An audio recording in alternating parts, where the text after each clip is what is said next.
घूंघट का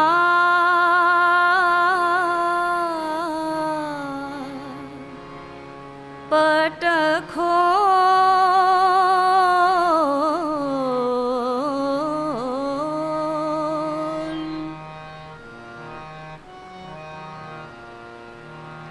घूंघट का पट खोल रे तो है पिया मिलेंगे। घूंघट का पट खोल रे तो है पिया मिलेंगे। घूंघट का पट खोल, घट घट में वो साई रमता, घट घट में वो साई रमता। कटुक वचन मत बोल रे तो है पिया मिलेंगे। घूंघट का पट खोल रे तो है पिया मिलेंगे। घूंघट का पट खोल, धन जो बन सो गर्व न कीजे। आ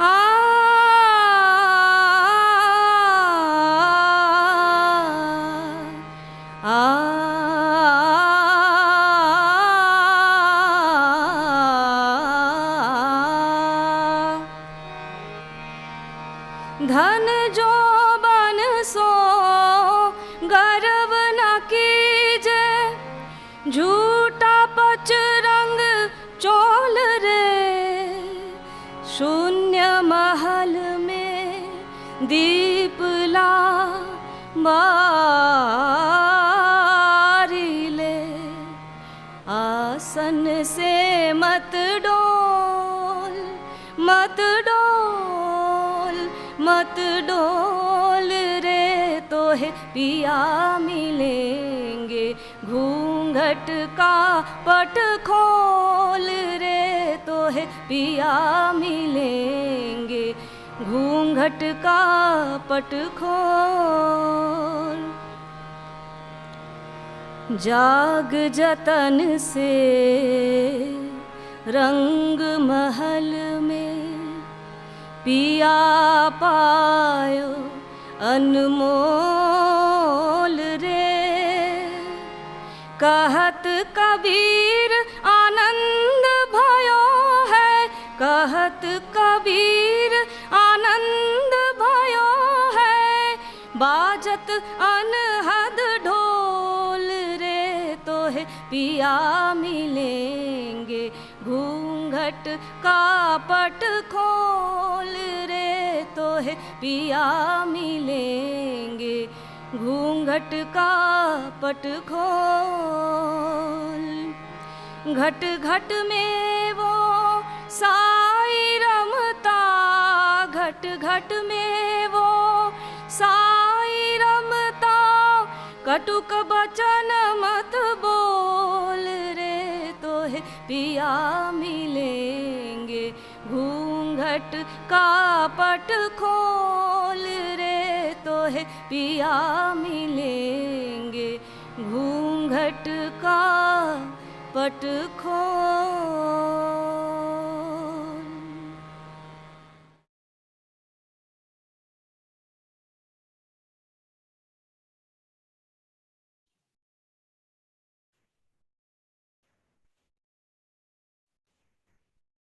Namaste, my dear brothers and sisters. The love and blessings of the Mother and Sri Aurobindo to all of you from Sri Aurobindo Ashram Delhi branch. We are nearing the end of the course, and like all good things, it should come to an end. But then we have other courses in the offing coming after a brief interval. The devotional song that you heard just now was about our inability to see the divine that is there everywhere. And that is because of the veil that divides us, the veil of ignorance that makes it difficult for us to see the divine that is there everywhere. And therefore, the devotee was being urged to remove that veil, get rid of that barrier, that screen, which hides the beloved from us, the all-pervasive divine. And what to do for that, what type of sadhana is needed, there were some hints for that too. Today we shall take up a few questions related to nutrition, and I have seen generally that there is no dearth of questions when it comes to this topic. And I'm sure all of you have some questions, but to start with, we'll start with some questions that I have myself posed and created and will answer. And while answering those questions, some of the things will get recapitulated, maybe some new things will come up. And in the meantime, you can also think of the questions which you can ask after this PowerPoint presentation, or you can keep recording them in the chat box.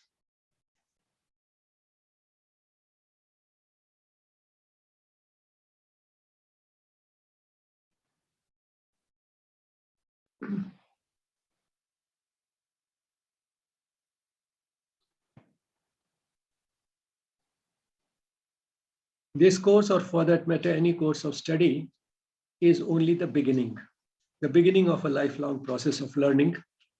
And in that sense, actually, it's an end in a way, but end only of the beginning of the learning process. And the best way to learn is through questions. All that the world has learned has been primarily because somebody asked a question. So that is what today's session is actually about. My pranams to the Gurus, the Mother and Sri Aurobindo. This course is a part of the 150th birth anniversary celebrations of Sri Aurobindo and the 75th anniversary of India's independence. So the first question, true or false questions, the simplest amongst the objective type of questions, because even if you toss a coin, there's a 50% chance of being right. The prakriti of a person depends on the diet she takes. The prakriti is something that a person is born with. The prakriti in terms of the three doshas, kapha, pitta, and vata. That prakriti is something that a person is born with. And another thing that I may point out here is that we have a tendency to think as if there are three types of prakritis, kapha dominant, pitta dominant, and vata dominant. But in fact, there are 7. That is because out of these 3, at least 2 may be in significant proportion. Their proportion might be significant enough to actually determine the prakriti of the person. So apart from being kapha, pitta, and vata dominant, that is these 3, there's also the kapha, pitta, pitta, vata, and kapha, vata. So 3 more. So that makes it 6. And then the 7th prakriti is kapha, pitta, and vata in the same proportion, that is samadosha prakriti. None of these prakritis is good or bad in itself. It is something that we are born with, and no matter what the prakriti, we are all prone to a certain type of diseases. That is, we have our own weak points in the body, but then we can minimize the impact of those weak points, avoid those adverse effects on our health in at least 2 ways. One is by paying attention to the diet, which pacifies our dominant dosha. And the second, which is perhaps even more important, is choosing as far as possible within that framework foods which will promote sattva. And then, even more important, living life in a way that we move towards more and more of sattva in our personality. Because unlike the physical constitution, that is in terms of the 3 doshas, kapha, pitta, and vata, the psychological constitution, that is the personality, which is determined by these 3 gunas, tamas, rajas, and sattva. This psychological constitution can be changed, and in fact, That is the very objective of yoga. That is the very purpose of life, to move from tamas to rajas and from rajas to sattva, and then from sattva to beyond sattva, beyond the three gunas. So coming back to this question, the prakriti of a person does not depend on the diet she takes. It is determined at birth. That is this prakriti in terms of the three doshas. That is what we mean in Ayurveda. When we say prakriti without qualification, we are thinking of the physical constitution in terms of kapha, pitta, and vata, not of the psychological constitution. That is not what we call prakriti in Ayurveda. That may determine what you may call swabhava. That is the type of personality that the person has. So that swabhava, personality, or the psychological constitution can be changed, and it should be changed, but the physical constitution is determined at birth and cannot be changed. So it does not depend on the diet. It can influence the type of diet that she may take, because it does lead to certain preferences. And further, the prakriti of the person should influence that the diet she takes, so that the dominant dosha is specified, and therefore it is rather that the prakriti of a person should influence that the diet that she takes, rather than the prakriti of a person depends on the diet she takes. So this statement that the prakriti of a person depends on the diet she takes is a false statement. Next one, prakriti leads to certain food preferences. Yes, it does. But the important thing is that a person tends to like those foods which aggravate the dominant dosha of the person. And that is something which is not desirable, which means that we should try to eat in small quantities, in moderation, with some restraint, the foods that we really like. And we should not neglect the foods that we do not like, because those are the foods which are likely to pacify our dominant dosha. So the foods that we like would aggravate the dominant dosha and are therefore undesirable, and therefore should be taken only in small amounts, and they should be tempered with the foods that we may not like. We should take those in substantial quantity so that the dominant dosha is pacified. And of course, within the framework of this, that is emphasizing the foods which pacify our dosha and underplaying the foods that aggravate the dosha, we should keep in mind that food selected should be such that they promote sattva. And of course, we cultivate sattvic behavior through the various tools that we have in our sadhana. So prakriti leads to certain food preferences. That is a true statement. Prakriti does make us have a special liking for certain types of foods. You would have seen that, in fact, some people like sweets very much, others don't care for them. Some people are very fond of heavy food, fried foods, high-fat foods. Some people just can't stand them. I can't take such heavy food. So there are preferences, and they depend primarily on the prakriti of the person in terms of the three doshas. Another one, ghee and honey in equal quantity are a healthy combination. In fact, they are a major viruddha ahar. Probably one of those examples where it could even lead to death. That's why I said ghee and honey in equal quantity could even kill a person. Now, it looks strange, but there are some explanations, tentative explanations available for why it might happen. Honey is one of those products. In fact, both ghee and honey are products which are of animal origin. The honeybees make honey, and of course, ghee we get from animals which give milk. We extract that fat, treat that butter in a certain way so that we get ghee. So both are foods of animal origin, but of very widely different types of animals. One comes from mammals, the animals which give milk, and other from insects. So these are widely different types of animals. But that in itself may not be an explanation for why the combination is viruddha ahar, why the combination is incompatible and could even kill. One of the explanations available is that honey quite often has, in a dormant form, a bacterium called Clostridium botulinum. Now, Clostridium botulinum is a deadly germ, which can kill. It produces toxins which can kill. But in honey, probably it is in a dormant form, maybe in the form of spores, and therefore honey by itself does not kill. But then ghee and milk can be very good food for this.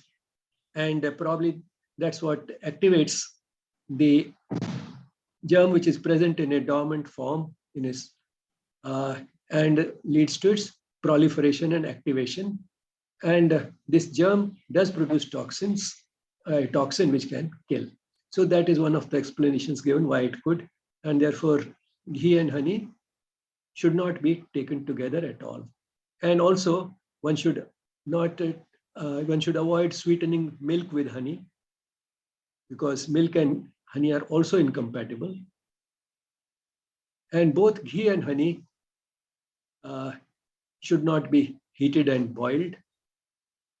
One can heat ghee, there is a part of food, but then not take it to the boiling point just by itself. So, but honey, of course, it applies even more. Honey should not be heated, should not be added to boiling water or boiling tea. Even that should not be done. So these are some of the principles of using honey, and taken in the right season, particularly winters, and in moderation, without any such incompatibility. Honey can be a healthy food, but then two healthy foods, ghee and honey, together make a deadly combination. So that is something one has to remember. So ghee and honey are a strict no-no. So ghee and honey are in equal quantity, are by no means a healthy combination. In fact, it is poisonous. Wish, that is the actual word used. It leads to a wish. Wish, not the English ka wish, not the desire. Wish in Hindi means a poison. So ghee and honey together can have a poisonous effect on the body. Poison is anything which has an adverse effect on the body. And that is another, I think, that way in which the technical definition of a poison differs from our usual interpretation of poison. By poison, generally we mean something which will kill in a very small quantity. And that does apply here. But in fact, in science, poison has a much broader implication. Poison is anything which can have an adverse effect on living systems. And that's why you find on most of the drugs which are sold, you have in that little red rectangle the word poison in capitals. But then those are poisons which can be taken at the right when the situation demands it, in the dose prescribed by the doctor, and they might do us some good rather than actually harm us. The next question. Spices have no nutritional value. Many people believe that and take great pride in saying that they take no spices. They take it as an indication of self-control, that their food choices are not guided by sensory pleasures. And they also sometimes have this impression that the spices not only have no nutritional value, they could all be harmful. But in fact, none of these things is true. Spices do have a nutritional role. They're not there just for taste and fragrance. And they are a very concentrated supply of a wide variety of micronutrients, minerals, vitamins, and antioxidants. All these substances which help us preserving good health, and taken with the right sort of knowledge, they could also help us in preventing and managing disease. And if a disease can be managed by making a dietary change, which would include by selecting the right combination of spices, then that can be of great value, because that is the simplest way to treat disease. And as you heard the other day in one of the talks, if you attended that Yes talk, where Dr. Nandita Shah was quoted, that if a disease can be treated only through dietary means, then no other treatment should be used.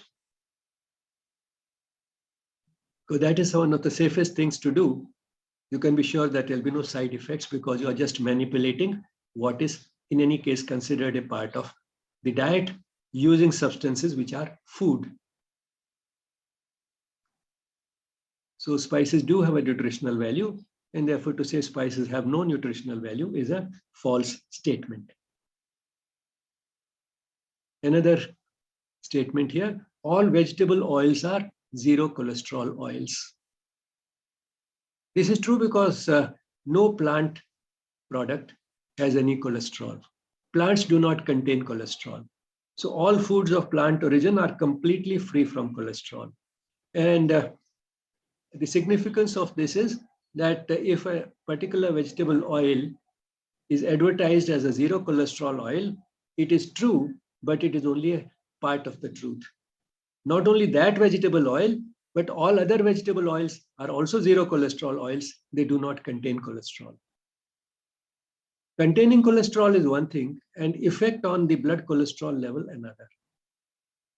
So if an oil does not have any cholesterol, does not mean that it cannot raise blood cholesterol. In fact, any fat, including vegetable oils, if taken in excess, can raise blood cholesterol, because that is the way it will affect the metabolism of the body, and we do not need cholesterol from outside necessarily to raise blood cholesterol levels. The body is quite capable of manufacturing cholesterol by itself, and therefore if we tilt the metabolism in such a way that the body starts manufacturing more cholesterol, and that happens when we take an excess of any type of fat, or if the person is overweight, then the blood cholesterol levels would still go up. And any type of fat can make us fat if the intake exceeds the expenditure of energy. So anyway, coming back to the question, all vegetable oils are zero cholesterol oils. That is a true statement. No food of plant origin contains any cholesterol.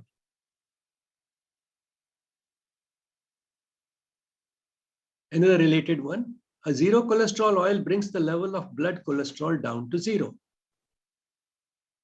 This is a total misinterpretation of zero cholesterol oil. A zero cholesterol oil means that the oil itself does not contain any cholesterol.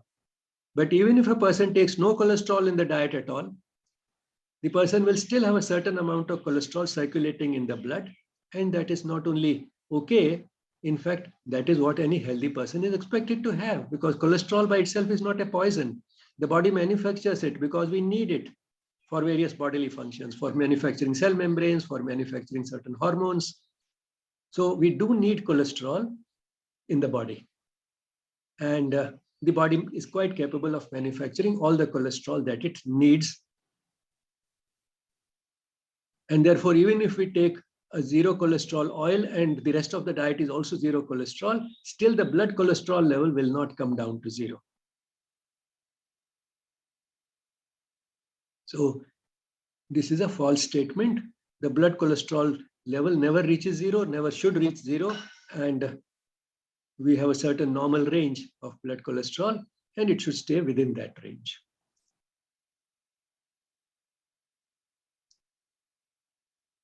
Next question. Flatulence is due to the air swallowed while eating. No, flatulence is not because of the air swallowed during eating. Flatulence is because of the undigested food left behind in the intestines. And in the intestines, particularly in the large intestine, the germs start utilizing this undigested food. When they utilize this undigested food, as a byproduct are produced certain gases like methane, etc. And it is these gases that are lost as flatus. A certain amount of food left undigested and getting fermented like this is completely normal, and therefore producing a certain amount of flatus is also completely normal, and we don't even notice it. We are producing it all the time in such amounts that we don't notice it, we make no sound, no noise, and the people around us don't get any smell. But that flatus is being produced all the time. It's a normal function of the body. It's only when it becomes excessive that it becomes a problem, and excess would be there if we leave more of such undigested food in the intestines, which can be fermented by the germs. And particularly notorious in this respect are certain legumes or beans, pulses, dals, like the chickpeas, safed chana, rajma, kidney beans, chane ki dal, Bengal gram. So these are some of the notorious ones, or urad ki dal, black gram, maa ki dal. So these are some of the notorious ones which contain a certain group of oligosaccharides, as they are called, close cousins of starch, which are not digested. They remain in the intestines and they get fermented and produce this gas. So that is what gives flatulence. But how about the air swallowed while eating? Do we swallow air while eating? A little bit, all of us do. We swallow much more when we are nervous, when we are not eating mindfully, when we are not paying full attention to eating, when we are talking a lot while eating, and we do that, then we could end up swallowing quite a bit of air while eating. And then what is the result? The result is not flatulence, the result is eructation, which means we bring out air through the mouth. That could happen at the end of the meal. Bringing out air from the mouth is both because of overeating and because of eating fast or eating while talking, eating not mindfully, and that happens because of the air swallowed while eating. So flatulence is not due to the air swallowed while eating. So this statement is a false statement. A healthy person taking plenty of water passes a deep yellow urine is likely to have kidney disease, jaundice, a disease that increases the water requirement of the body, taken a dietary supplement containing vitamin B complex.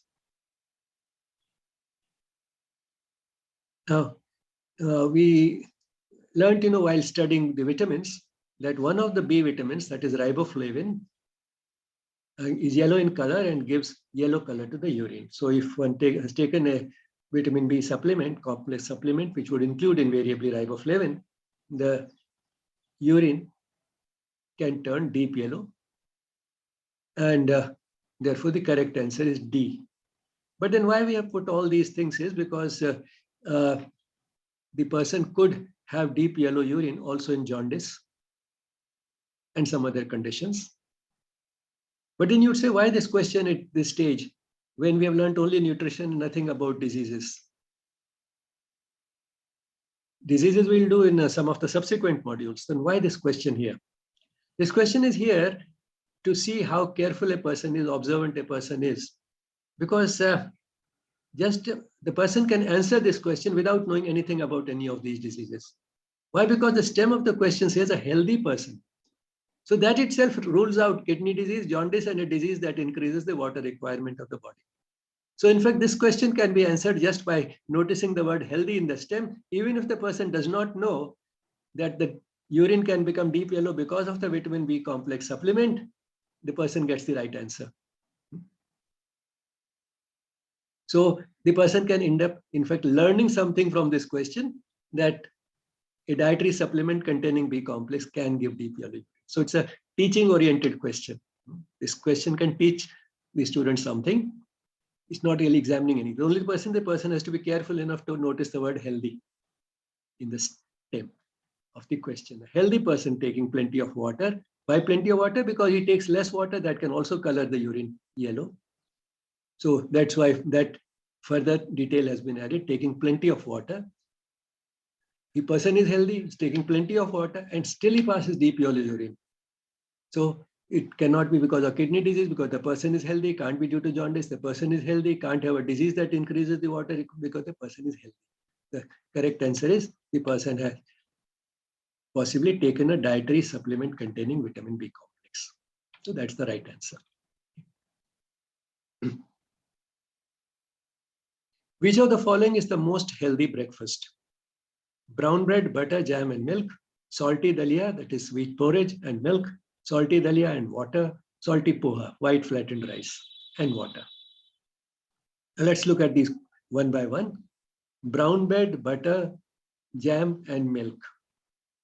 Now, cereal and milk is viruddha ahar, so bread and milk will not go together. And therefore, this can't be considered the most healthy. Let's see if there is something better available later. Salty dalia, wheat porridge, and milk. Again, cereal and milk and salt and milk, they don't go together. For that matter, even bread contains a small amount of salt. So even brown bread would have some salt. Here, of course, salt has been mentioned clearly. This porridge is salty, and along with that milk. Again, it becomes Viruddha incompatible combination because of both the cereal and particularly because of salt. These don't go well with milk. In salty dalia, wheat porridge and water. Water is fine. The same thing with water will be fine. And this will be a pretty healthy breakfast because dalia is as whole as wheat can get. Wheat has just been broken into small pieces, small bits, and cooked. So there's no question of removing fiber from it. It's the whole grain has been just broken into smaller bits. So that way, one is taking a whole wheat, which will have fiber as well as more vitamins and minerals than refined wheat. And along with that water, that's not an incompatible food. But then you'll say that, but there is no pulse to create a good quality protein from wheat. Wheat is not a good, no cereal has good quality protein. But the combination of cereals and pulses becomes a good quality protein. So there's no pulse going with it. So how can this be considered healthy? That's a valid point. But then there are two things to understand. Firstly, we have to see which out of these four is the most healthy. So the only choice we have is out of these four which have been given. We can't think of a fifth choice which may be healthier than this. If we mix this dalia, the salty dalia with a pulse, and then we also have water, this will be healthier than the alternative C. But then that alternative is not available to us here. Secondly, even in practice, suppose a person takes this breakfast, salty dalia with water. If a person takes this combination at breakfast and at lunch the person has a cereal pulse combination, the pulse taken at lunch can compensate for the cereal taken at breakfast. So it doesn't have to be there at every meal. And that's why this can be considered a healthy combination. And how about the last one? White flattened rice and water. This will not be a healthy combination. Again, as healthy as the previous one, because the rice is white rice, it has been refined. The seed coat has been removed. So out of these four, the best combination is salty dalia and water. And therefore, that can be considered the most healthy breakfast out of these four. Which of the following is the most healthy lunch? Rice and sambar. Sambar is made from one of the pulses, red gram, also called in the north of India, arhar ki dal. So rice and sambar, rice and curd, rice and potato curry, rice and milk.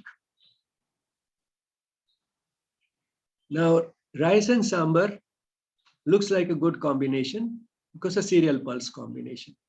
Rice and curd has a good quality protein, and one might say it could compensate for the poor quality protein in the rice. To some extent it would, but then curd you have seen in Ayurveda has many limitations. When you can take it, when you should not take it, who should take it, who should not take it regularly, who should be careful and moderate or extremely sort of stingy about consuming curd. There is no such injunction when it comes to dals. Everybody is allowed to take it. So the rice and sambar is something which is acceptable to everybody and will give us together good quality protein in enough quantity. So rice and curd will have many qualifications and reservations to go with it. And therefore, although theoretically, even curd could balance to some extent the poor quality of the rice protein, it will not be as healthy, as desirable, as good a combination as rice and sambar. Rice and potato curry. Potato has very little protein. The little protein that it has is of good quality, but then very little protein, and therefore that will not be able to take care of the balancing the or complementing the rice protein, and therefore again that will not be as good a combination as rice and sambar, the first one. And rice and meat, again meat will have good quality protein, but then for various reasons which you've studied in detail, why non-vegetarian food is not in general as healthy as vegetarian food, this will not be the best combination. So the best combination out of these four is rice and sambar.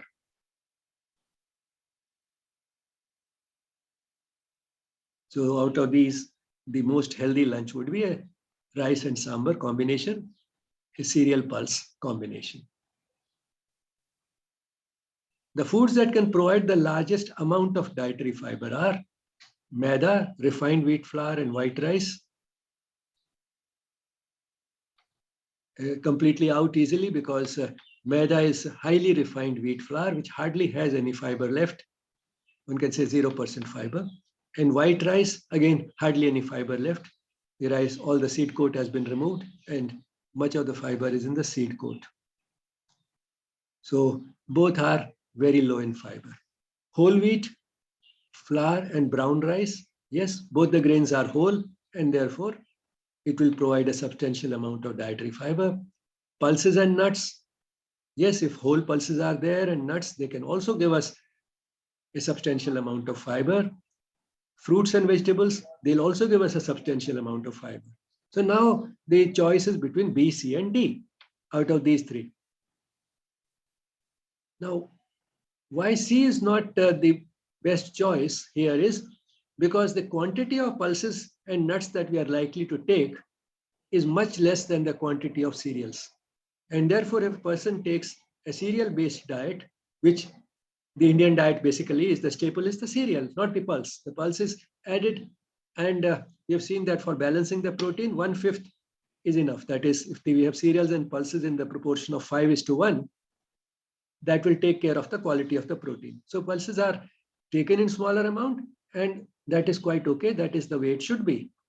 So since the amount of pulses taken is much less than the amount of cereals, in terms of amount, the question says amount of dietary fiber.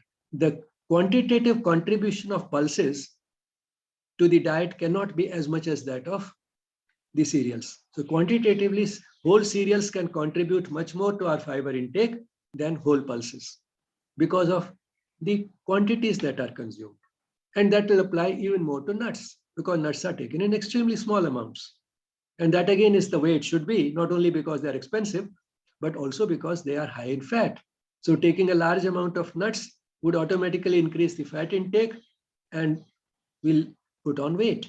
And therefore, then no matter how healthy the nuts are, we'll still become very unhealthy. So nuts again will not be, because of the small quantity taken, will not be able to provide us the amount of fiber which cereals can. Fruits and vegetables, again, similar reasons and also an additional reason. Similar reason because the quantity of fiber that we can get from fruits and vegetables will be limited. Not only because the quantity of fruits and vegetables taken is much less than that of cereals, but even more importantly, because fruits and vegetables, composition-wise, are 80 to 90% water. And if a food has 80 to 90% water, the scope for having any other nutrient becomes very small. So even if we do take half a kilo of fruits and vegetables together, which is quite okay, 4 to 5 helpings may give us about half a kilo of fruits and vegetables. And cereals also we take about half a kilo. Cereals and pulses also half a kilo. But then half a kilo of fruits and vegetables has more than 80% water. And therefore, that will not be able to give us the amount of fiber that we get from cereals. Secondly, the type of fiber that we get from fruits and vegetables is different. It's more of water-soluble fiber, whereas whole grains will give us water-insoluble fiber. And both these have distinct functions, distinct effects on the body. And both are important. And therefore, while fruits and vegetables are desirable, also for getting water-soluble fiber, in terms of quantity, the amount of dietary fiber, fruits and vegetables will never be able to give us the amount that whole wheat and brown rice can. So the best combination is B. So the foods that can provide the largest amount of dietary fiber are, out of these four, whole wheat flour and brown rice.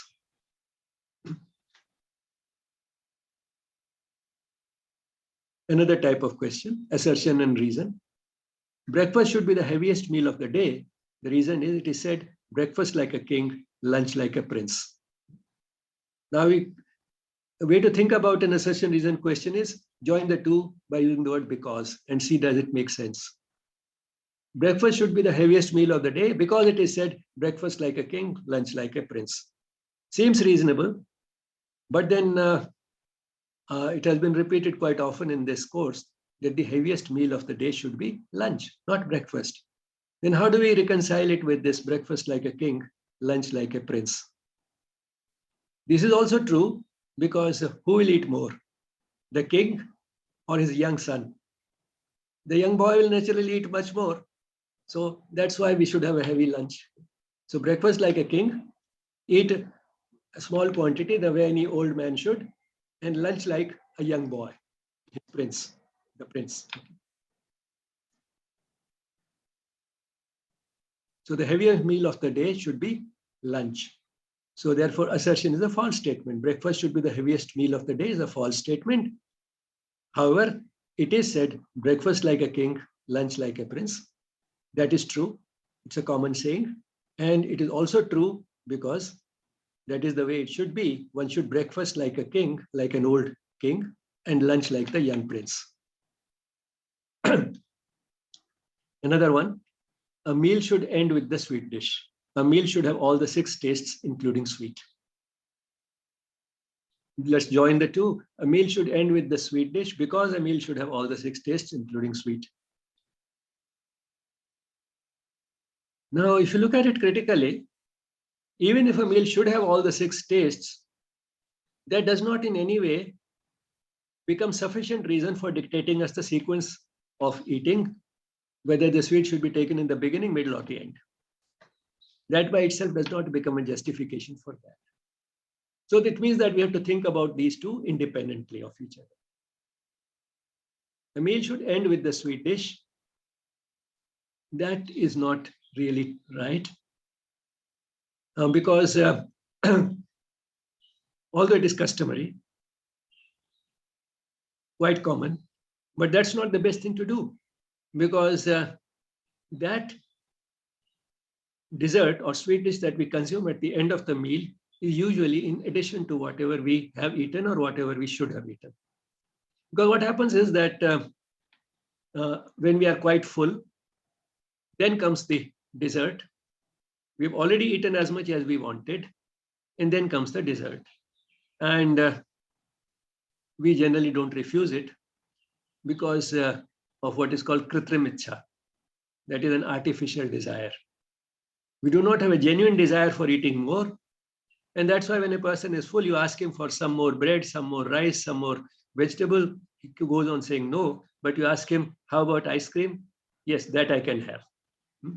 So the dessert taken at the end of the meal is usually in addition to what the person should have eaten, and therefore increases the food intake, the energy intake, and promotes putting on weight.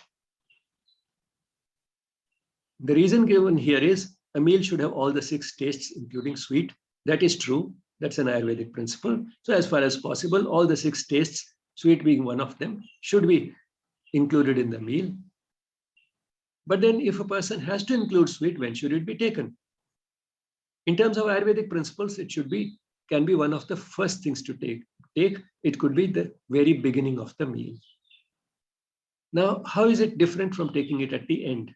The difference is that if it is taken in the beginning from a sweet, sugar gets absorbed relatively fast, and therefore within a short time it will take up the blood sugar levels, and the person will feel less hungry, and therefore the person is less likely to eat the food that he takes after taking the sweet. So the chances of overeating are much less if one starts with the sweet. Is it conventional? Yes, in fact, in many parts of the country, it is conventional. A traditional meal begins with a sweet. And therefore, while I'm in the westernized sort of population, in India, it has become sort of axiomatic as if the dessert has to come at the end. That is not necessarily the traditional way of doing it. And the tradition also happens to be the convention even today in the less urbanized and less westernized sections of the society. And therefore, it's not only Ayurveda, it is also a part of the Indian tradition and convention in many parts of the country that the meal does start with a sweet. And of course, in many parts, sweet is not even considered an essential part of a major meal. So the meal can be over without any sweet. That's also possible. And therefore, the fact that a meal should have, as far as possible, all the 6 tastes, including sweet, is not sufficient reason for ending the meal with the sweet. One can use it as a justification for, at the most, starting with the sweet dish, which is the best time to have it. And then what should the meal end with? It should end with the bitter, pungent, and astringent tastes, the type of tastes which one would get from, say, something like saunf or the fennel.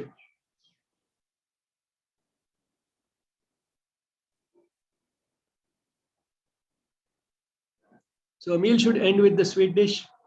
That is a false statement. A meal should have all the 6 tastes, including sweet. That is a true statement. A true statement, but not sufficient reason to justify taking dessert at the end of the meal.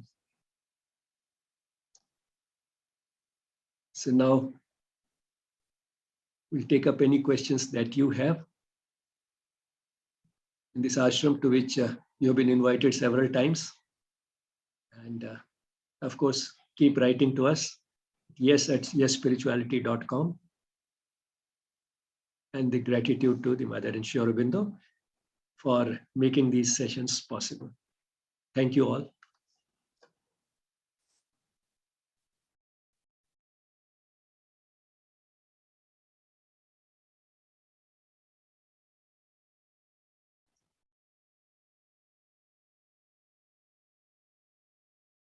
Mukund wants to say something.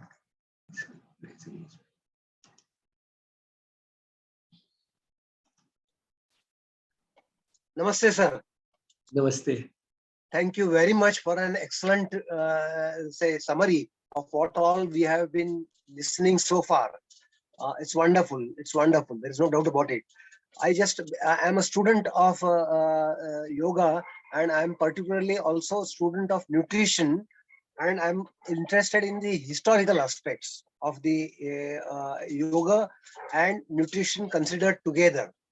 Now, when we look at the ancient evidences, when the Vedas were written, that time when we look at the archaeological evidences, we get the evidences of the plant remains like cereals, pulses, and other things, and we also get a lot of evidence about the animal remains, which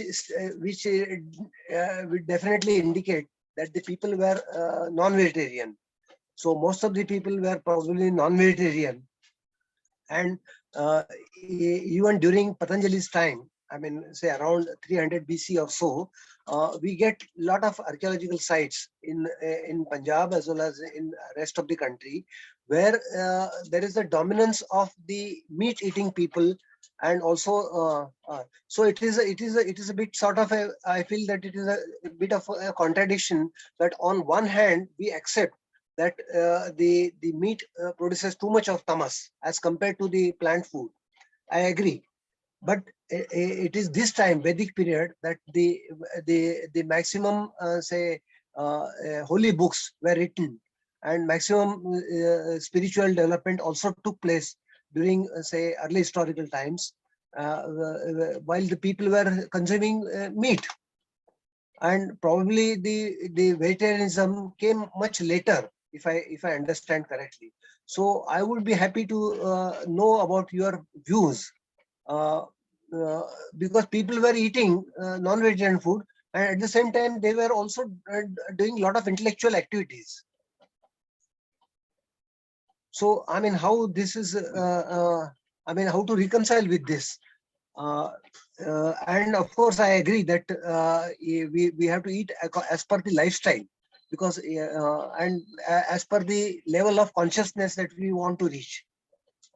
So I mean, in ancient time, the consciousness level was also very high, because looking at their intellectual say achievements, and at the same time they were also non-vegetarian. So how do we reconcile with this? So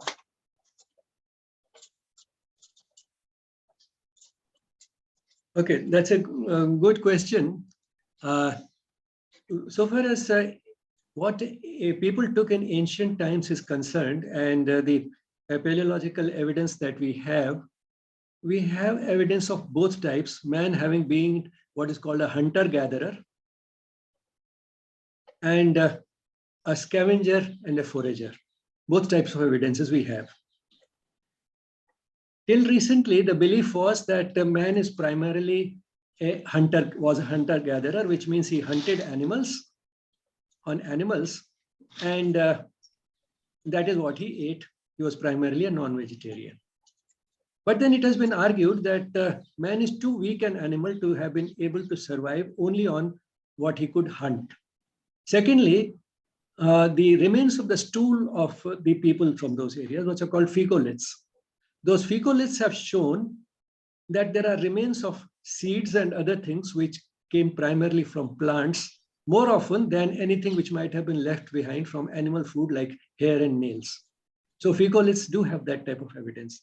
So man, now today the theory, at least many people believe that man was primarily a scavenger forager, which means he ate primarily plant foods. And those days the plant foods were primarily those, like grasses, etc., wild plants, because agriculture is only about 20,000 years old.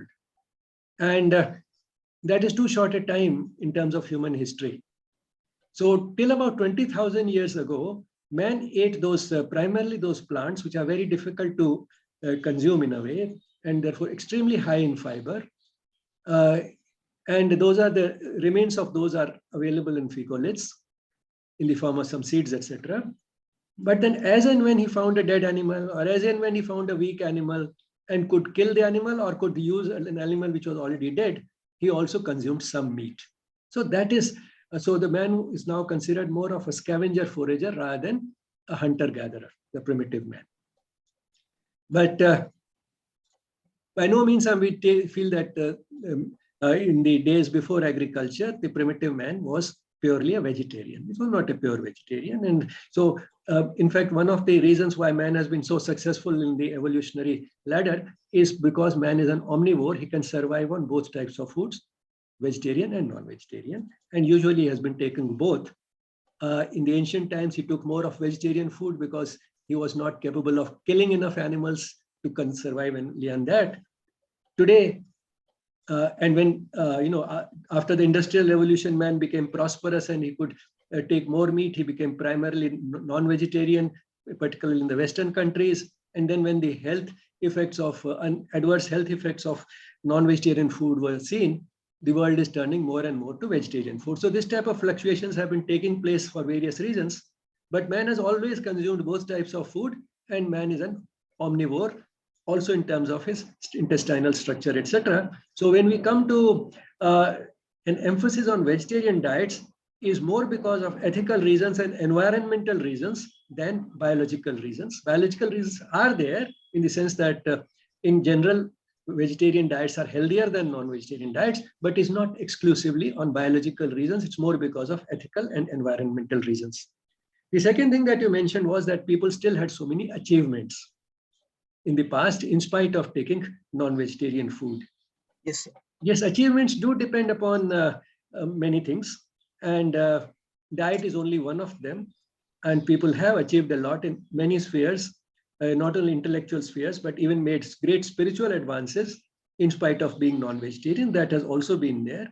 It all depends upon the spirit in which the non-vegetarian food is consumed. You know, as Dr. Mukta Katoch was saying the other day, that the tradition was that whether you take a plant or you take an animal as food, first you prayed and apologized to that I'm being compelled to consume you to keep myself alive, to keep myself healthy, to sustain this bodily frame. So it was with that prayer that it was taken. And there's a beautiful poem by Khalil Gibran along the same lines, where he says that when you kill an animal for food, before killing, you apologize to the animal, and also remember that just as my hand is striking this animal today, there'll be another hand which will strike me one day. I'm also not immortal. That unseen hand will strike me also. That will be my fate as well. So remember that when you do it. So, these are all different ways in which, one can keep oneself, one's mind relatively pure, simple and innocent, and spiritually oriented in spite of taking non-vegetarian food. And that is why spiritual advances have also been made by non-vegetarians also. It's not that only vegetarians have made those spiritual advances. Then when it comes to the type of diet a person should take, depending upon his nature, his swabhav, and his occupation. That was also a part of ancient Indian culture. In general, it was said that people who have a lot of administrative work to do and quick decisions to take, like bureaucrats, rulers, soldiers, these were the type of people for whom non-vegetarian food was permitted, and in fact recommended that some amount of non-vegetarian food these people should take, whereas those who were engaged primarily in intellectual work like teachers, or those who were primarily devoted to spiritual pursuits, those who were thinking in terms of spiritual advance rather than in terms of being rulers and soldiers and so on, for them it was recommended they should take vegetarian food. So that way, I mean, our tradition is a pretty flexible tradition. And in the Vedas, the emphasis on the diet is not that much. And if anything, one of the Upavedas of Atharva Veda is Ayurveda. So Ayurveda, the oldest textbook of Ayurveda, is actually a part of the Vedas. And nowhere does it say that one should take only vegetarian food. You know, as we heard the other day, Ayurveda does not only in certain situations recommend non-vegetarian food, but also describes in great detail the effects on the body of different types of non-vegetarian food. And therefore, this is a common misunderstanding that Indian culture has been very rigid about vegetarian diets. Ayurveda is rigid about vegetarian diets. That is not really true. Okay, I think that answers your question to some extent. Thank you, sir. Thank you, sir. What a wonderful explanation. Yes, thank you. So the flexibility is and then of course the type of work that we do will determine what kind of food we should be having. I have another question, but I will ask little later.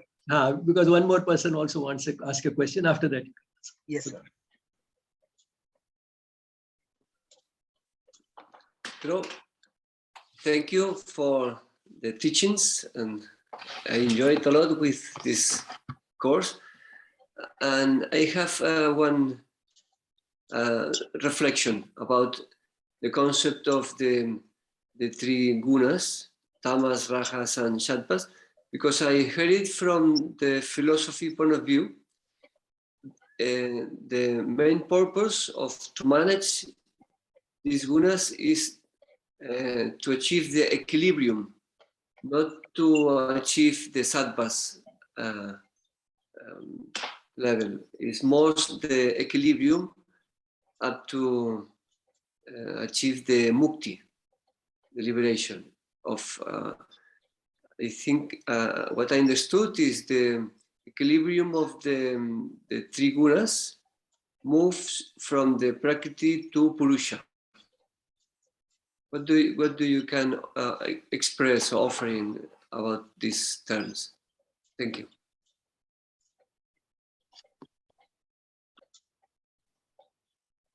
The question is about the three gunas, tamas, rajas, and sattva, and why they are there, and how we should sort of handle them. These can be considered sort of the three primary colors of the personality. You know, just as three primary colors can give us a very wide variety of hues or colors, in the same way, these three can give us a very large variety of personalities in different proportions. And they can be altered through personal effort. To some extent, all three are necessary also, and that is why they are there. Tamas, you know, is the principle of inertia and ignorance. Ignorance we should try to overcome, but a certain amount of inertia is actually a necessity that keeps us stabilized, or you can even say grounded. It helps us establish a mechanical routine, which saves us from using too much of our mind on things where it is not necessary. And therefore, tamas can also have a certain value, but then the less of it, the better. The minimum necessary for preventing overactivity, frittering away our energy on just running around from here and there, and having scattered thoughts. So it saves us from that. But beyond that, if it becomes also a part of our ignorance, it can lead to bewildered thinking, confused thinking. So that should be avoided.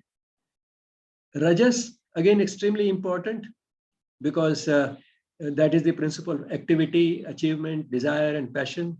And without desire and passion, we will not really achieve much in life, we will not do much. Tamas will take over.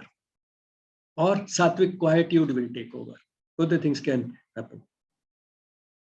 So, of course, tamasic inertia is much worse than sattvic quietude, but a certain amount of rajas, for all practical purposes, is necessary, because without that desire and passion, we'll not be able to bring that enthusiasm and vitality into our work, which is important. And at the same time, unbridled, that is uncontrolled, unregulated rajas can make us very unscrupulous. I must get this, I must achieve this, no matter how. When it becomes no matter how, that is not tempered by sattva, not tempered by some basic principles of what should be done or should not be done, it can lead to a lot of crime. And in fact, Sri Aurobindo has said somewhere in the essays on the Gita that more than 3/4 of evil and crime in the world can be explained by unbridled rajas, uncontrolled rajas. That is the basic cause of more than 3/4 of the crime and evil in the world. But at the same time, we do need a considerable amount of rajas for remaining active and achieving things not only for ourselves, but also whatever we do for the world. And the two should go together. Whatever we do helps us live, but it is not only to make a living, it is also to make our life meaningful, and it becomes a meaningful life only if it is also expressing our love for those around us. So that is how rajas then can get tempered by sattva, by seeing that what we should be doing, of course, driven by a desire and passion, but not unbridled, uncontrolled, unregulated rajas. So that is where sattva comes in. So all three are important. But then we all have different, these in different proportion, and what should be the direction in which we should be changing? The direction should be from tamas towards rajas and from rajas towards sattva. That is what gradually will, over the course of our life, make our work more and more useful for others, as well as more and more meaningful for us. You know, as the mother has said, that our aim in life should be high, wide, and generous and disinterested, because that is the type of aim that will make life meaningful for us and also meaningful for others, precious for us and precious for others. So that is the way the three gunas should change, and that is what the path of yoga is about. Diet is one small component in the way we live. So our diet should also be such that it helps us in moving from tamas to sattva and from tamas to rajas, from rajas to sattva. And that will happen by a proper selection of food, and even more important, by taking food with the right attitude, how we take that food, which we have talked in considerable detail. So that is how what we eat can also contribute. And lastly, I may point out that although there's a tendency to talk in terms of tamasic, rajasic, and sattvic foods, that is, foods which promote one of these three gunas, that to some extent is true, but the other way around is even more true, because that is what actually the Gita talks about. The Gita doesn't talk about which foods are tamasic, rajasic, and sattvic, but rather what are the type of foods that a person with predominant tamas, rajas, or sattva would like. So the type of food that that person likes are also the type of foods that promote that type of a tendency. So in a tamasic person would like unhealthy food because of his ignorance. He will not mind stale food because he's lazy. He doesn't want to put in any effort into getting and cooking the food. Whereas a rajasic person, because of his strong passions and desires, would like spicy food, hot food, food which gives a sort of a sensory kick. And the sattvic person will like food which is healthy because of this. He has knowledge and he wants harmony. So his food is also harmonious in nature, not strongly stimulating to the senses, and sweets stimulate less and than any other sense. So he has a liking for sweet foods, fruits, succulent fruits, juicy fruits. So that is what that person likes. But if any of these foods is consumed in a large quantity, much more than we need out of greed, then that again requires a tamasic effect. So what food effect the food will have will depend partly on the food, partly on the quantity of the food eaten, and partly on the attitude with which that food is eaten. All these will in turn influence what type of effect it has on the gunas.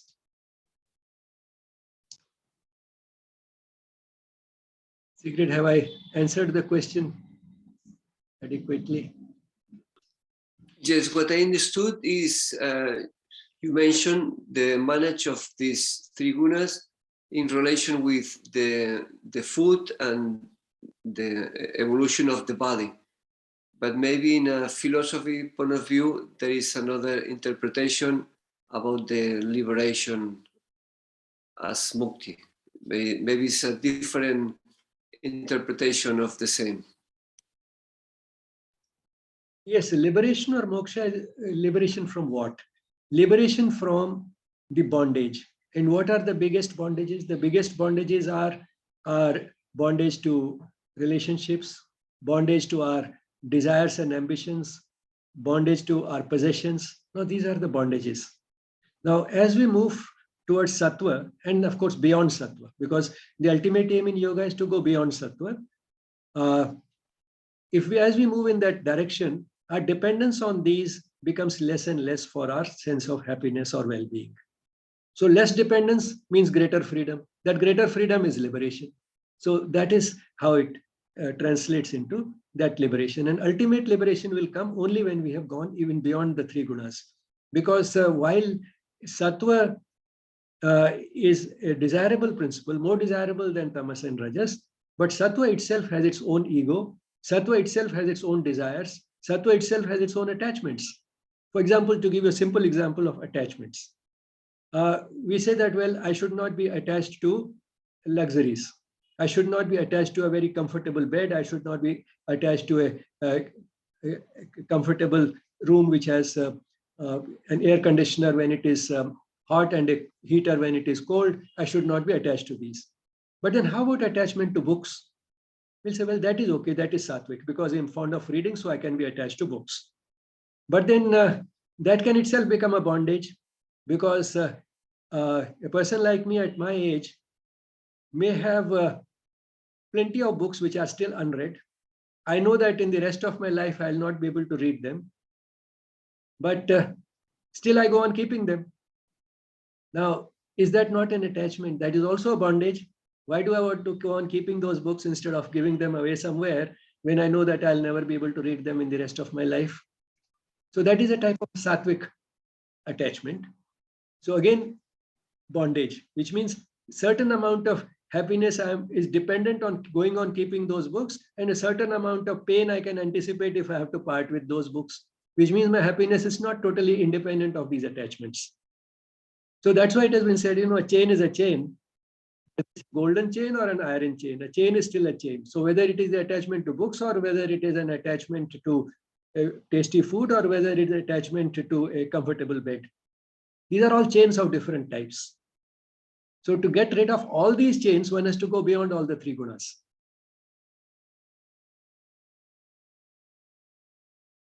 Yeah, from my side, what I understood about the equilibrium of the gunas is when someone is maybe too much sattva because he's trying to help to the other people, but never think about himself. And he has to have more stable, like a little bit more tamas, or needs some passion in life to enjoy the life as well. This is why I understood the equilibrium of the three gunas is needed to liberation when it's balanced. But maybe it's only my interpretation. Yes, that's again a very good corollary you have drawn, because one aspect of the sattvic ego is exactly this, that the sattva element of sattva is so much that the person wants to do more and more for others. He forgets himself, he forgets his own comfort, he wants to help others. But then if you see, there's a very subtle type of ego at work. The person thinks, I am neglecting myself, I am helping others, and therefore I am one notch above the rest. I'm a very nice person. And that is why I'm doing it. So there is a subtle type of ego involved there.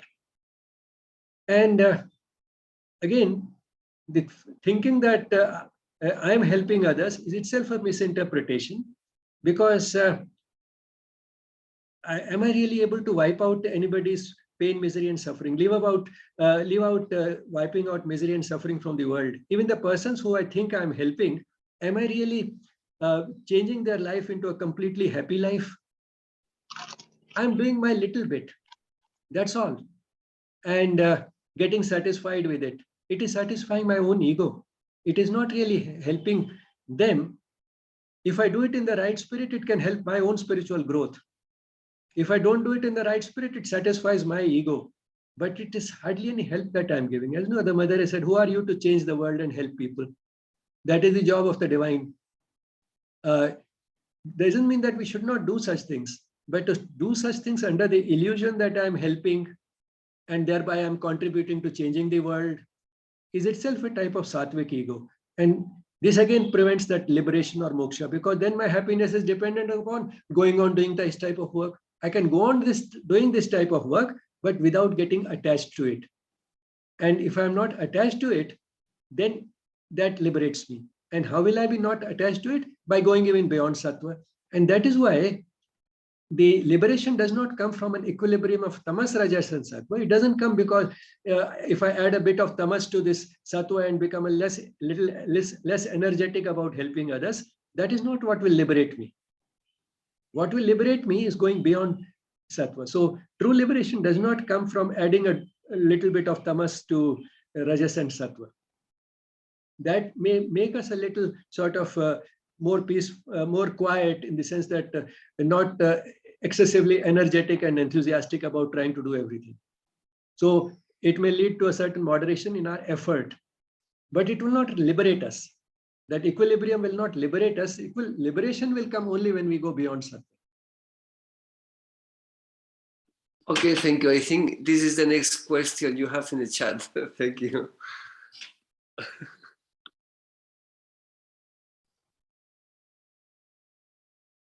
You can take up the chat questions now. Would you like to take the latest question? It's related. It says, what is meant by beyond sattva? It's beyond sattva means, getting rid of the sattvic ego, getting rid of the attachments which sattva still has, which are all actually an expression of the ego. Whether it is attachments to relationships, attachments to books, attachment to relationships. Now, the person with an excessive sattva may overcome the attachment to biological relationships. But the person may still have an attachment to others who may not be biologically related, who happen to be around him, and the person has a certain type of an attachment to those. So how to transform that love with attachment into love without attachment? That is a more pure type of psychic love. As Sri Aurobindo says, psychic love can have a great deal of warmth, but it has no attachment. So transforming that is what is going beyond. That's what leads to true liberation. We don't have to do it for the sake of liberation, but because we are living more and more in terms of a deeper truth. That deeper truth of existence is that I am basically the soul, and so is everybody else. And that what we are doing here is primarily sort of participating in a game, participating in a drama, and that is what helps us put it into the right perspective. For example, we may see a lot of misery, say, on the cinema screen in a movie. For a moment, it moves us, but then after that, I got carried away. It was only a drama going on. And we are back to our normal self. The misery scene on the screen doesn't affect us at all. Now, the same type of detachment, if we can bring to our daily life in whatever we are observing around us, that will be based on that deeper truth of existence, that all this is relative and temporary, and it is a part of a bigger game or a play that is going on, the play of the divine. So if we are able to put it in that perspective, that will liberate us. And it is that type of liberation which can come only from going beyond sattva. Then we will not be attached even to the relationships which may not be biological, but otherwise have led to a certain attachment. We will not be attached to possessions which may be very desirable, like books. We will not be attached to social work, thinking that let me do more and more so that I can help more and more and wipe out the misery from the world. Now, that sort of ambitions and that sort of attachments also will be overcome only when we go beyond sattva.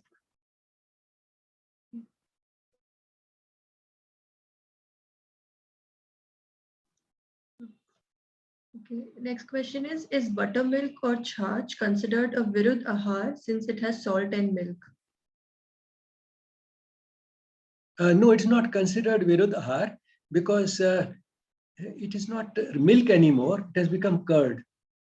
And once it has become curd and from that fat has been removed, of course, fat, even removal of fat is not what is absolutely essential, because fat and salt can go together. But we use it in vegetables all the time. We are using fat, we are also using salt. So fat and salt can go together. It is just milk itself which cannot go with salt. And you were talking about what is meant by beyond sattva. So in terms of food, is there anything beyond sattva? Not in terms of what we eat, it's only in terms of how much we eat, and even more than that, how we eat. That is where we can go beyond sattva in food.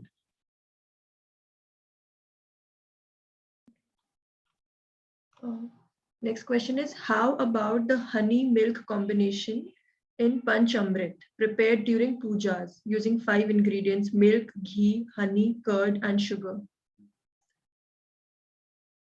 Well, I don't know too much about it, but from whatever a little I know of conventions is that the quantities taken are extremely small.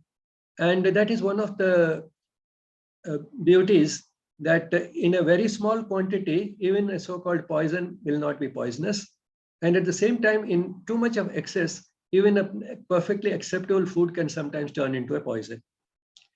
So I think it's the quantity. Secondly, this Panchamrit is, as far as I know, used quite often at the time when a person is about to die. You think that the person is dying and you want him to have a taste of that type of a combination. So at that stage, in any case, it doesn't matter. You're just trying to give some of the sort of food which are considered essential and sort of, I don't know how this combination has been arrived at, but to have this combination of 5 different foods with different types of tastes is something that you want to give to the person as a parting gift or as a parting pleasure or what. I'm not very sure, but it's certainly common. But then the main thing is the quantity, because just for sort of putting a little bit on the tongue, it is not something which is being eaten as food.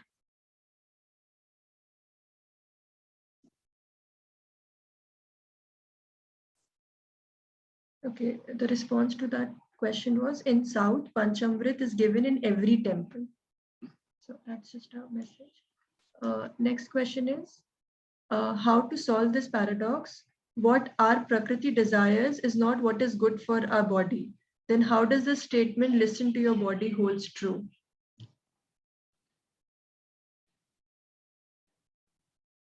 That's a very good question. That is how you say reason can be a very tricky tool. It can help us prove just about anything. We should listen to the body not only in terms of what we like, we should also listen to the body in terms of what happens after we have eaten what we like. So we should listen more to what seems to be happening to the body after we have eaten what the tongue was asking for. Then what is the relation between gunas and doshas? How does it impact our choice of food or diet? Gunas are the psychological constitution, tamas, rajas, and sattva. Doshas are kapha, pitta, and vata. Now, both influence our food choice. The difference would be that while we should avoid the type of foods which we like in terms of our physical constitution, that is, in terms of kapha, vata, and pitta, we have a certain liking, we should avoid those foods. But when it comes to tamas, rajas, and sattva, we should not go strictly by our psychological constitution, but prefer the foods which are likely to promote sattva. So that becomes a universal principle for everybody. In case of the physical constitution, kapha, pitta, and vata guiding us, there is no universal principle that this food for everybody. In terms of gunas, as far as possible, sattvic food for everybody. That's a general. So that would be the difference.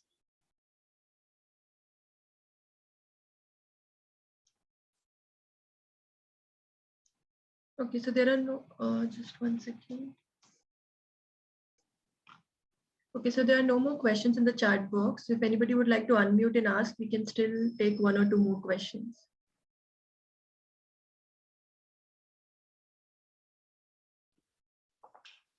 Yes, I want to point something. I remember in the beginning of the course, one of my questions, or one of the main purpose of the course, is how to achieve the psychic being in the manifestation of our life. And now I understand the link, the connection with go beyond the sattvic. Thank you. Okay, there's another question in the chat box. Is reheating of tea harmful in any way?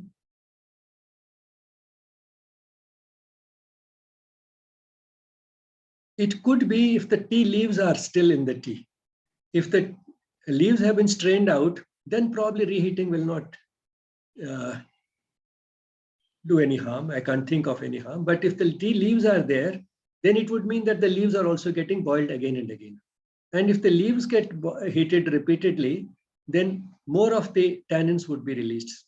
Because for releasing the caffeine from the tea, it takes very little time. And that is why it is said that if you dip a tea bag, don't leave it for too long, because the caffeine is extracted faster. After that, it's more and more of tannins that are released. And not that tannins are in themselves poisonous or anything, but they could have more gastrointestinal effects, etc. And therefore, one should avoid, and they will not give us the type of getting a stimulus, keeping us awake for some time, making us feel a little more energetic. Those are the effects of caffeine, not of the tannins. So if you want to get only the desirable part, it's better not to reheat it, that if the tea leaves are still.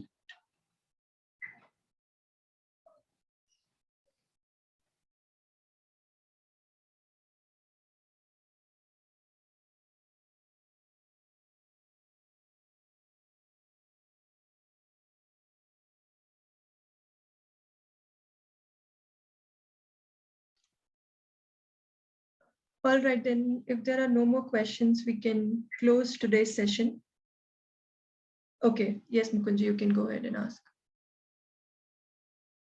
You have to unmute yourself before. Namaste.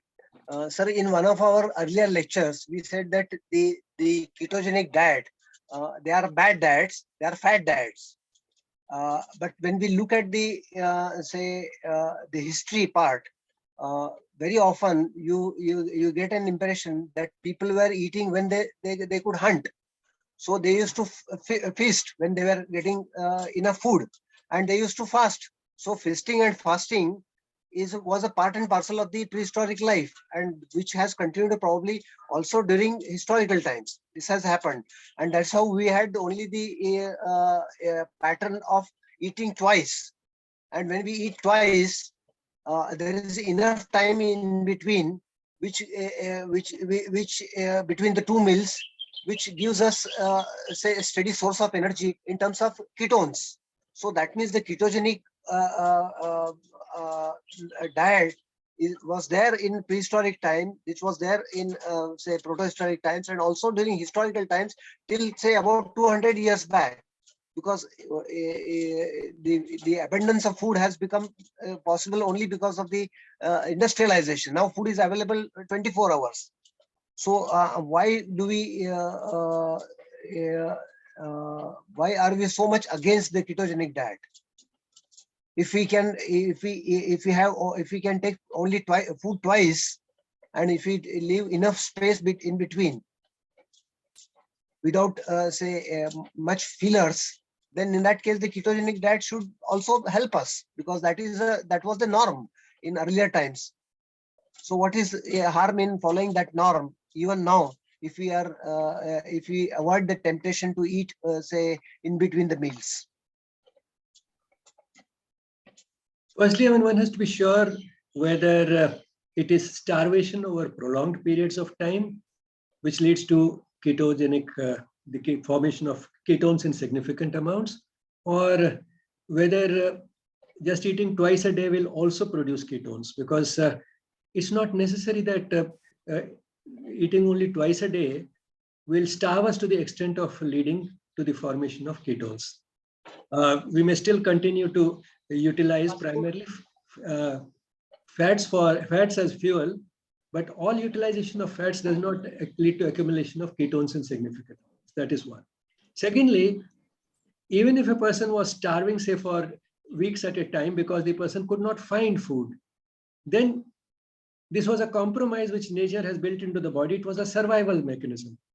Now, what is a survival mechanism should not be used routinely as something which is being done deliberately by changing the diet in such a way that leads to ketones. So something may be desirable as an emergency measure, but that does not by itself becomes also something desirable to be done routinely by manipulating our diet.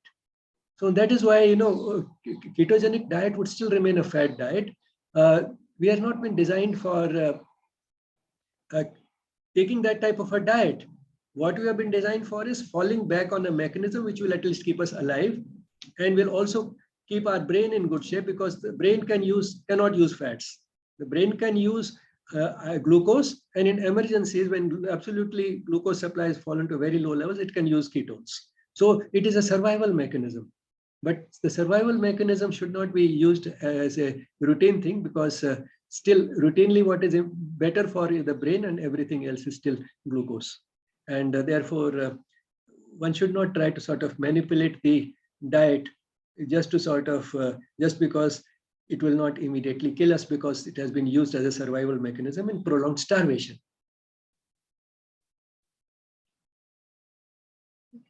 There's just one last question, almost on the same lines. Normally, we take breakfast, lunch, and dinner. Ayurveda recommends 2 meals a day.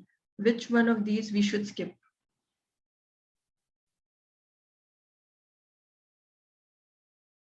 Well, if one has to skip one of the meals,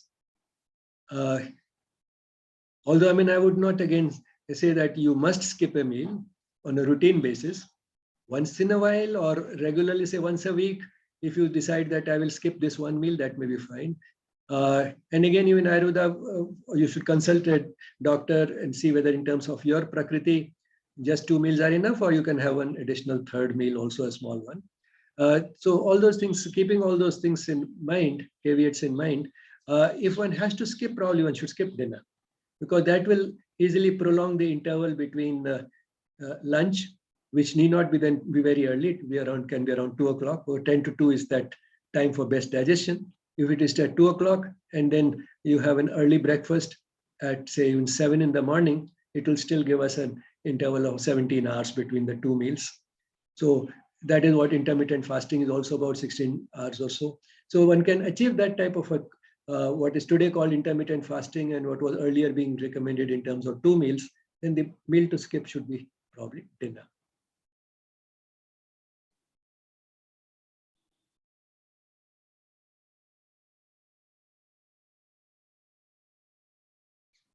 Okay, so that will be the end of all the questions for today. We close today's session. Tomorrow we will have a practical session, another sample class by Vidya. And thank you everyone for today. We end as usual with the music. Thank you everyone.